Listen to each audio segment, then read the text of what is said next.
শুভ বিজয়া সবাইকে। শুনে নিলে ঢাকের আওয়াজ। আর বিজয় দশমীর দিন ছিল মাটন আর ভাত, মাংস ভাত, খুব ফেমাস না, ট্রেন্ডিং। চলো, এই দেখো আমার মুখ পুরো সিঁদুরে সিঁদুর, কিন্তু কি করা যাবে, আমার হাজব্যান্ড খেতে চাইছিল, তো এই দেখো লাল লাল মাটনের ঝোল, আহাহা। এডিট করতে গিয়েও লোভ লাগছে। আর ছিল শালপাতা, আর ছিল চাটনি, ছিল মনে হয় আমার মা বানিয়ে রেখেছিলেন।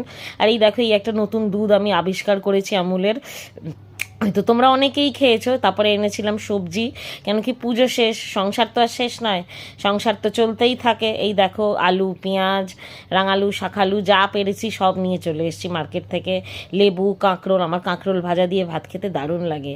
যাই হোক, তারপরে বানাচ্ছিলাম আমি সবজি দিয়ে খিচুড়ি, কেন কি অনেকগুলো সবজি ছিল, ভাবলাম এমনি দুর্গাপুজো শেষ, মনটা একটু ভোগের খিচুড়ি করছিল, তো গোবিন্দভোগ চাল দিয়ে খিচুড়ি বানিয়ে দিয়েছিলাম। এই দেখো আমি গোবিন্দভোগ চাল আর ডালটা ঢালছি, তারপরে এটা ভাজছিলাম কাঁচা খোলা, কেন কি আমি তো কাঁচা ডাল দিই না, আমি চালটাও একসাথে ভেজে নিই, টেস্টটা ভালো হয়। আর এই দেখো আলু ফুলকপিও ভাজছিলাম। আর এই দেখো খিচুড়ির ফাইনাল লুক, গাজরও দিয়েছিলাম, আর তার সাথে বেগুনি বাড়িতে যা পেরেছি করে নিয়েছি। কেউ তো আর এখানে জাজ করার নেই বলো। যাই হোক, খেয়ে দিয়ে ঘুমোতে চলে গেলাম, কিন্তু তার আগে চান টান করেই দেখো আমি একটু ফাইনাল লুক দিচ্ছি। চলো বাই, পরে দেখা হচ্ছে।